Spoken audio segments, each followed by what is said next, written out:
আজকে আপনারা সবাই জানেন যে রামপুরায় 19শে জুলাই রামপুরাতে ব্যাপক হত্যাকাণ্ড হয়েছে। সেই দিন 20-এর বেশি 23 জনের মতো হিসাব আমাদের কাছে আছে, আরও তদন্তাধীন আছে যে আরও বেশি সংখ্যক মানুষকে 19শে জুলাই রামপুরা এলাকায়, রামপুরা এবং খিলগাঁও মিলিয়ে এই এলাকাতে হত্যা করা হয়েছিল। তো সেগুলোর অধিকাংশেরই তদন্ত চলমান আছে। একটা অংশের 19শে জুলাই খিলগাঁও থানাধীন রামপুরারই পার্শ্ববর্তী একটা অংশে দুজন মানুষকে গুলি করে হত্যা করা, আরেকজন শিশুকে গুলি করা, যার যে গুলিটা ওই শিশু 6 বছরের একটা শিশু, তার মাথা ভেদ করে তার নানির গায়ে লেগে সেই নানি শহীদ হয়ে যান এবং শিশুটি আশঙ্কাজনক অবস্থায় তাকে চিকিৎসা করা হয় দেশে এবং দেশের বাইরে। এর বাইরে আরেকজন মানুষ জুমার নামাজ পড়ে বের হওয়ার সময় তাকে গুলি করে হত্যা করা হয়।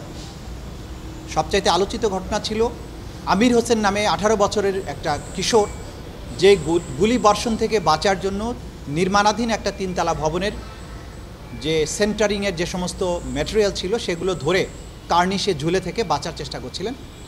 তখন দুজন পুলিশ অফিসার, একজন এএসআই চঞ্চল আর একজন এসআই তরিকুল, তারা দুজনে মিলে 6 রাউন্ড গুলি করে পরপর তাকে হত্যা করার উদ্দেশ্যে।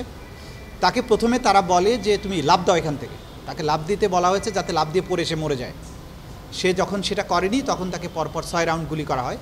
আপনারা বুঝতেই পারছেন 6 রাউন্ড গুলি করার অর্থ হচ্ছে যে তাকে হত্যা করার উদ্দেশ্যই সেখানে ছিল। পরবর্তীতে এই 6 রাউন্ড গুলি করার ভিডিওটা সোশ্যাল মিডিয়ায়, মেইনস্ট্রিম মিডিয়ায় ভাইরাল হয়ে যায় এবং এর ভিত্তিতে পরবর্তী সময়ে এই যে দুজন এই গুলিবর্ষণ করেছিল তাদের একজনকে গ্রেপ্তার করা সম্ভব হয়, আরেকজন পালিয়ে যেতে সক্ষম হয়। আজকে সেই গুলিবর্ষণকারী দুজন পুলিশ অফিসার সহ তার ঊর্ধ্বতন যারা অফিসার ছিলেন, সেই থানার অফিসার ইনচার্জ, ওখানকার দায়িত্বরত এডিসি এবং ঢাকা মহানগরীর পুলিশ কমিশনার হাবিবুর রহমান সহ 5 জনের বিরুদ্ধে তদন্ত করে একটা তদন্ত রিপোর্ট দাখিল করা হয়। তার ভিত্তিতেই ফরমাল চার্জ দাখিল করা হয়। আজকে এই 5 জন আসামির বিরুদ্ধে ওই ঘটনার 3টা বিষয়ে অভিযোগ গঠনের জন্য নির্ধারিত ছিল।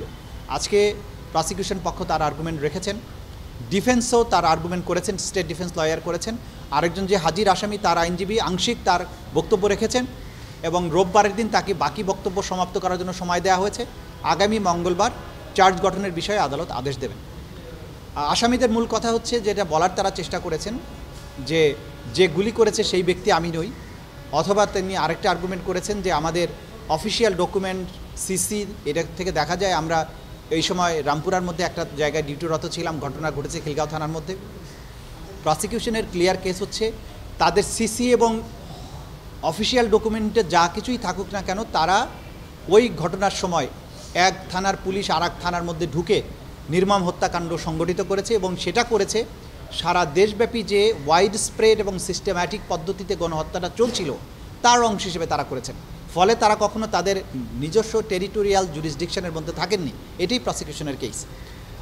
আশা করছি আগামী মঙ্গলবার তাদের বিরুদ্ধে অভিযোগ গঠন হবে এবং আইন অনুযায়ী যথারীতি বিচার কার্য পরিচালিত হবে। আমরা দেখেছি যে 4 জন আসামির স্টেট ডিফেন্স আমির হোসেন তিনি বলেছেন যে